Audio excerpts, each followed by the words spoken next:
নমস্কাৰ বন্ধুগণ, আজি আমি আহি পালোঁ গণেশ মন্দিৰ লালমাটি দৌৰামাৰী। আৰু আজি বহাগৰ 1 তাৰিখ। ইয়াতে আজি কি হ'ব ময়ো চাওঁ আৰু আপোনালোককো দেখুৱাবলৈ চেষ্টা কৰি আছোঁ। তেনেহ'লে ভিডিঅ'টো দেৰি নকৰি আগলৈ আৰম্ভ কৰোঁ। আৰু কেনেকুৱা লাগে আপোনালোকৰ মতামত জনাবচোন।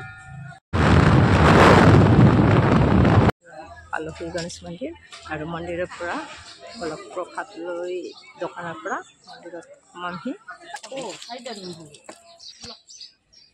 ইয়াতে ধূপ চাকি জ্বলাই আগবাঢ়ো।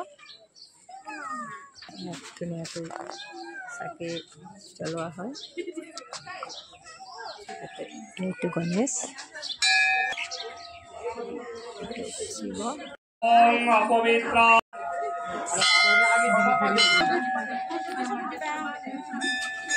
গণেশ মন্দিৰ পিছত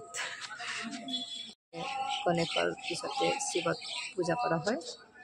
তাৰপিছত জগন্নাথ পূজা কৰা হয়। ইয়াত জগন্নাথ ইমান ধুনীয়াকৈ চাকি জ্বলোৱাৰ কাৰণে ব্যৱস্থা কৰি দিছে।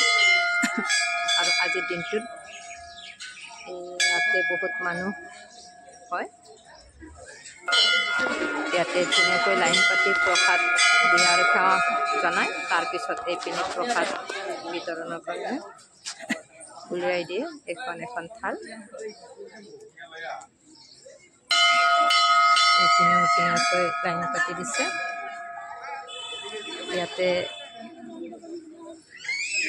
বিয়াৰ কাৰণেও বহুতো গাড়ী আহিছে। ইয়াতে বিয়া হ'ব।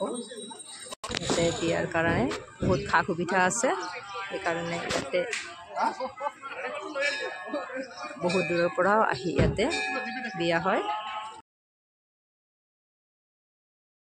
ভাল হৈ যাব আহিছোঁ আৰু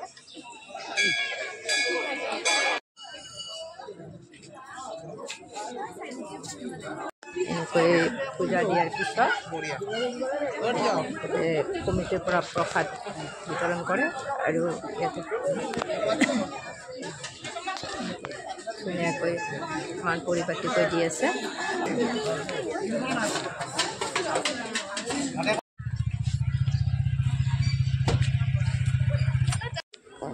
এইপিনে বাহিৰৰ অংশ, এইপিনে এইটো ৰাস্তা গৈছে।